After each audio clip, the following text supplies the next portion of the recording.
Hi, a very pleasant good morning to my dear students, my dear listeners and audience. You are watching my YouTube channel Oxford Gallery Kahalgaon.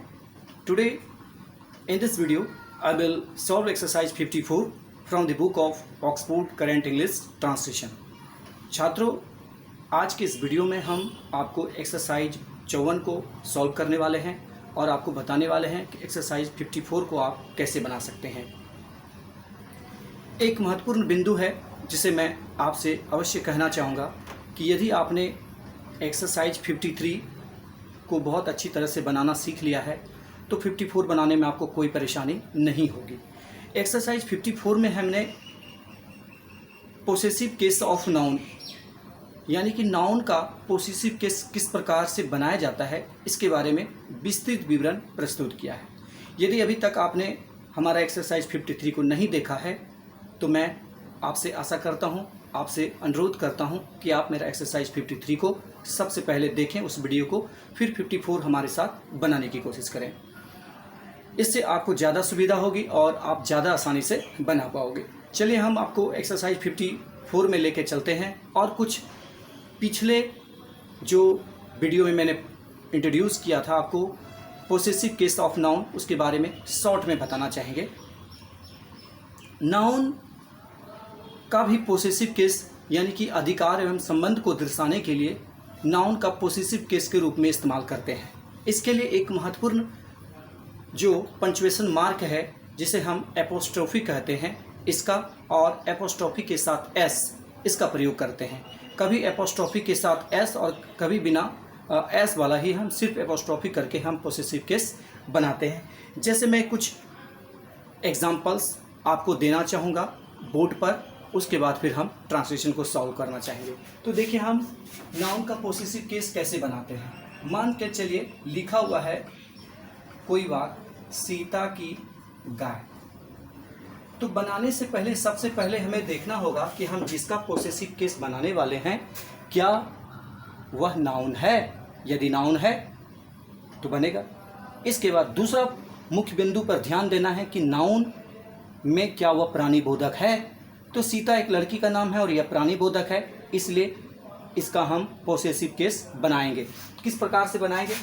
तो पहले सीता लिखते हैं और सीता के बाद apostrophe और फिर एस लगा देते हैं। तो अब ये पोसेसिव केस का रूप हो गया। अब ये नाउन नहीं रहा, ये नाउन का पोसेसिव केस रूप हो गया। अब हम कौ बचा हुआ है तो सीताज कौ, इस प्रकार से हम इसे पोसेसिव केस के रूप में कन्वर्ट कर देते हैं। आपको मैंने इस एग्जाम्पल्स के माध्यम से समझाया। यदि आप इस तरीके से नहीं बनाना चाहते हैं यानी कि नाउन का पोसेसिव केस का रूप देके नहीं बनाना चाहते हैं तो आपके पास एक दूसरा तरीका है, उस तरीके का भी आप प्रयोग करके ट्रांसलेशन को बना सकते हैं। तो कैसे उसको बनाएंगे इसे भी मैं आपको इसी एग्जाम्पल में समझा देता हूँ। कुछ नहीं करना है, इसे देखिए मैं 3 भागों में बांटता हूँ। सीता की गाय, इसे 1 नंबर, इसे 2 नंबर और इसे 3 नंबर बना दिया।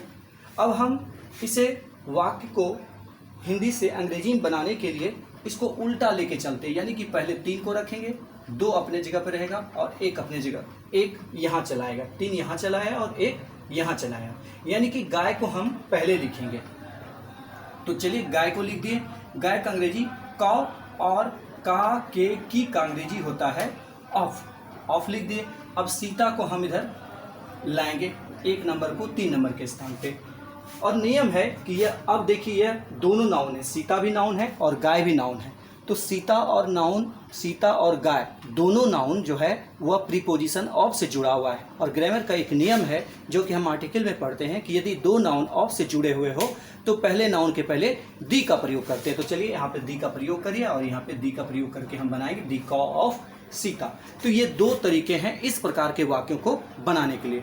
इसमें आपको ऐसे वाक्य मिलेंगे जिसमें हमने यदि प्राणीबोधक है तो उसका पोसेसिव केस के रूप में बनाया है। नाउन यदि प्राणीबोधक है तो हमने पोसेसिव केस के रूप में बनाया है, और नाउन यदि पोसेसिव केस के रूप में नहीं है तो हमने उसका दूसरे तरीके से बनाया है, यानी कि 1 2 3 3 2 1 वाला नियम से, जो भी मैंने आपको समझाया उसी नियम से बनाया। तो चलिए हम आपके सामने एक्सरसाइज को रखते हैं 1 बाय 1, आपको हम और सॉल्व करके भी दिखाते हैं। इसके लिए मैंने सबसे पहला एग्जाम्पल को बोर्ड पर सॉल्व भी कर दिया है और उसको दोनों तरीके से बना के दिखाया। यह राम की पुस्तक है, यह राम की पुस्तक है। तो हमने पहला जो तरीका है वो पोसेसिव केस के रूप से बनाया है, क्योंकि जो राम शब्द है वह नाउन है और प्राणीबोधक है, इसलिए हमने बनाया है दिस इज। आप देखेंगे this is Ram's, this is Ram's, Ram लिख के फिर एपोस्ट्रोफी फिर एस, इसके बाद बुक, यह राम की पुस्तक है। दूसरा तरीका जो मैंने दिखाया है आपको 1 2 3 और 3 2 1। तो 1 2 3 3 2 1 वाला जो नियम अभी मैंने जस्ट एक्सप्लेन किया, फिर से मैं उसको एक्सप्लेन कर रहा हूँ कि this is the book of Ram. तो इसमें ध्यान रखना होगा कि पहले नाउन के पहले दी का प्रयोग करते हैं और बाकायदा कभी कभी हम दूसरे नाउन के पहले भी दी का प्रयोग करते हैं। तो चलिए अब हम देखते हैं कि और सारे वाक्यों को हम किस प्रकार से बनाते हैं। तो अगला सेंटेंस है यह मोहन की कलम है, तो होगा दिस इज मोहन्स पेन, कोई दिक्कत नहीं है इसमें, दिस इज मोहन्स पेन। अगला सेंटेंस है राम का दोस्त नेक है, तो बनाए हैं हम लोगों ने क्या, राम्स फ्रेंड इज जेंटल, कोई दिक्कत। नेक्स्ट, सीता की गाय काली है। अगले सेंटेंस को देखते हैं, सीताज कॉ इज ब्लैक, कोई प्रॉब्लम नहीं है, ये भी प्राणीबोधक है, सीता भी प्राणीबोधक, इसके पहले राम मोहन जो भी शब्द आए हैं भी प्राणीबोधक आए हैं, इसीलिए सबके मैंने पोसेसिव केस एपोस्ट्रोफी एस लगा के बनाया है। मोहन का दोस्त एक एमपी है, तो आप देखेंगे Mohan's friend is an MP, क्या बनाया है, Mohan's friend is an MP. हमने साउंड क्या किया, मोहन्स, यानी कि एपोस्ट्रोफी एस का उच्चारण हम ऐसे ही करेंगे। मोहन के साथ यदि एपोस्ट्रोफी के साथ एस लगा है तो इसका प्रोनाउंसिएशन भी आपको ऐसा ही बोलना है, Mohan's, Mohan's friend is an MP. Next sentence है यह लड़कों का कमरा है, तो इसको देखिए कैसे बनाएंगे। यहाँ पे लड़कों यानी कि बहुवचन है, बॉय नहीं है, बॉयज है। देखिए यह लड़कों का कमरा है, तो दिस इज बॉयज, हमने बॉयज लगा और सिर्फ एपोस्ट्रोफी लगाएंगे। इस प्रकार की जब बहुवचन हो और जिसके अंत में पहले से एस लगा हो तो सिर्फ एपोस्ट्रोफी लगाएंगे। हमने सिर्फ एपोस्ट्रोफी का प्रयोग किया है, ध्यान से देखेंगे, सिर्फ एपोस्ट्रोफी लगाया है और फिर रूम लगा दिया है, दिस इज बॉयज रूम। इसी प्रकार से अगला है यह लड़कियों की पाठशाला है, दिस इज गर्ल्स स्कूल, सिर्फ एपोस्ट्रोफी का प्रयोग किया गया है। अगला सेंटेंस है यह गायों का घर है, दिस इज कॉज हाउस, यह गायों का घर है, इसमें भी सिर्फ एपोस्ट्रोफी का प्रयोग किया गया है क्योंकि जो नाउन है हमारा प्राणीबोधक का है उसके अंत में एस ऑलरेडी लगा हुआ है, तो सिर्फ हमने एपोस्ट्रोफी का प्रयोग किया है। अगला सेंटेंस देखते हैं लड़कों के पिता नेक हैं, बॉयज फादर इज जेंटल। यहाँ पे बॉयज शब्द को हम लोगों ने बॉयज को हम लोगों ने बहुवचन के रूप में और सिर्फ एपोस्ट्रोफी लगा के इसका पोसेसिव केस बनाया है। चलिए नेक्स्ट है यह लड़कों की पाठशाला है, दिस इज बॉयज स्कूल, कोई दिक्कत नहीं, यहाँ तक नहीं होना चाहिए, दिस इज बॉयज स्कूल, सिर्फ एपोस्ट्रोफी लगाएंगे। अगर बहुवचन हो नाउन और अंत में एस पहले से दिया हुआ रहे, उसमें जुड़ा हुआ रहे, तो सिर्फ एपोस्ट्रोफी लगा के हम उसका पोसेसिव केस बनाते हैं। चलिए अगला है रांची की जलवायु अच्छी है, तो क्या रांची का पोसेसिव केस बनेगा? नहीं बनेगा, क्योंकि ये प्राणीबोधक की श्रेणी में नहीं है। तो इसका हम 1 2 3 3 2 1 वाला नियम से बना रहे हैं, the climate of Ranchi is good. Next है इस नदी का पानी मीठा है, तो हमने इसका क्या बनाया है, the water of this river is sweet. क्यों बनाया? क्योंकि वाटर जो है यह प्राणीबोधक की श्रेणी में नहीं आता, इसलिए इसका पोसेसिव केस हम एपोस्ट्रोफी लगा के नहीं बना सकते। अगला सेंटेंस है इस पुस्तक की कीमत 100 रुपये है, तो यह पुस्तक भी प्राणीबोधक की श्रेणी में नहीं है, इसलिए हम इसका एपोस्ट्रोफी लगा के हम इसका पोसेसिव केस नहीं बना सकते। तो हम इसका 1 2 3 3 2 1 वाला नियम से जो भी बताया थोड़ी देर पहले शुरू के क्लास के बिगनिंग में, वो फिर से करना है। The price of this book is 100 rupees, कोई दिक्कत नहीं होना चाहिए। नेक्स्ट है फूल का रंग लाल है, अगला जो सेंटेंस है वह है फूल का रंग लाल है, the colour of the flower is red. यहाँ पे आप देखेंगे कि हमने पहले नाउन के पहले दी का प्रयोग करते हैं, लेकिन यहाँ दूसरे नाउन के पहले भी दी का प्रयोग किया गया है। इसके लिए स्पेशल रूल है आर्टिकल का कि यदि कोई खास निश्चित पूर्व परिचित जिसे वक्ता या श्रोता पहले से जानता हो उसको उसके पहले यदि वह नाउन काउंटेबल हो या अनकाउंटेबल हो, सिंगुलर हो या प्लूरल, उसके साथ दी का प्रयोग किया जाता है, इसलिए हमने यहाँ पर दी का प्रयोग किया है।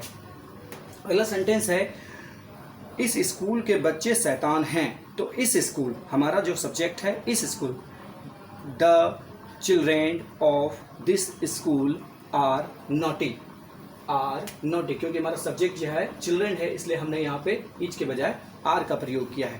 The children of this school are naughty. Next है इस पेड़ के फल मीठे हैं। तो पेड़ तो एक ही है लेकिन उसमें फल बहुत सारे हैं, इसलिए फ्रूट्स होगा ना कि फ्रूट, तो हम लोग फ्रूट्स लगाएंगे। The fruits of this tree are sweet. तो हमारा जो सब्जेक्ट है वो फ्रूट्स है और ये प्लूरल है, तो प्लूरल है क्योंकि एक से ज़्यादा फल हैं तो प्लूरल का प्रयोग करेंगे, इसलिए हमने यहाँ पर वर्ब के रूप में आर का प्रयोग किया गया है। नेक्स्ट सेंटेंस है यह टेबुल का पाँव है। तो यहाँ पर किसी एक पाँव की बात हो रही है, टेबुल में कई पाँव हैं, तो this is the leg of the table. किसी खास टेबल की बात हो रही है और उसके किसी खास पाँव की बात हो रही है, इसलिए यहाँ पे दी का प्रयोग किया गया है, इसे भी ध्यान देने की आवश्यकता है। नेक्स्ट सेंटेंस है इस छड़ी की लंबाई 7 फीट है। The length of this stick is 7 feet. यहाँ पे भी आप देखेंगे कि हमने पोसेसिव केस नाउन का नहीं बनाया है, इसको 1 2 3 3 2 1 वाला नियम से बनाया है। कारण है कि यहाँ भी जो छड़ी है वो निर्जीव की श्रेणी में आ रहा है, प्राणिबोधक की श्रेणी में नहीं आ रहा है। अगला सेंटेंस है राम का स्वास्थ्य अच्छा था। तो आप देखेंगे राम प्राणिबोधक की श्रेणी में आ रहा है, इसलिए हमने इसे पोसेसिव केस के रूप में डेवलप किया है। Ram's health was good. Next है इस पुस्तक के पन्ने उजले हैं। तो पुस्तक एक है लेकिन उसके पेज बहुत अधिक हैं, तो इसलिए लिखेंगे the pages of this book is नहीं, आर, वर्ब का प्रयोग आर करेंगे क्योंकि पेज एक से ज़्यादा है, मोर देन 1 पेज, इसलिए यह हमारा सब्जेक्ट प्लूरल है। हमारा जो पेजेस है वह सब्जेक्ट है और वह प्लूरल है, तो हम देखेंगे कि प्लूरल के साथ आर का प्रयोग करते हैं। The pages of this book are white. Next इस मकान का दरवाज़ा टूटा था। The door of this house was broken. Next है भारत के किसान गरीब हैं। द फार्मर्स, चूँकि भारत के किसान की बात हो रही है तो भारत में एक किसान नहीं है, बहुत सारे किसान हैं, इसलिए हमको यहाँ फार्मर्स लिखना होगा। The farmers of India are poor. इसी प्रकार से अगला सेंटेंस है इस कलम की कीमत मात्र 10 रुपये है। The price of this pen is only 10 rupees. कुछ और वाक्य हैं जो मैंने उस तरफ बनाए हैं, मैं उसको ट्रांसलेट कर देता हूँ, आप अपने उनको मिला लीजिए। पहला है इसके बाद है लता की आवाज़ मधुर है। Lata's voice is sweet. Lata's voice is sweet. Lata's VOIC voice is sweet. Next है मेरे भाई का भाग्य अच्छा रहेगा। तो ये फ्यूचर टेंस में बनेगा। The future of my brother will be good. Next है कश्मीर की सुंदरता प्रशंसनीय है। The beauty of Kashmir is press worthy. फिर से मैं रिपीट करता हूँ, the beauty of Kashmir is press worthy. अगले सेंटेंस में देखते हैं। अगला सेंटेंस कहता है भारत का भविष्य स्पष्ट है। The future of India is clear. Repeat कर दो, the future of India is clear. Next है इस कमरे की दीवारें रंगीन हैं। तो कमरा एक है लेकिन उसकी दीवारें कई हैं, ऑल अराउंड 4 दीवारें हैं, तो आप कह सकते हैं the walls of this room are coloured. Coloured मतलब होता है रंगीन। The walls of this room are coloured. अगले सेंटेंस को देखते हैं। इस पुस्तक का आकार आकर्षक है। The size of this book is attractive. Repeat करता हूँ, the size of this book is attractive. तो it's all about exercise 54 and I hope you will like my videos, you will like my class and appreciate my videos. You will give your feedback every day, you will give your comments like to my videos, and finally I would like to tell to every student, please every day solve a exercise. It will be help you to it will be help to you give a better concept of grammar. So you should not miss your class, you should not miss any video of me. Thank you to everybody, thank you to my class.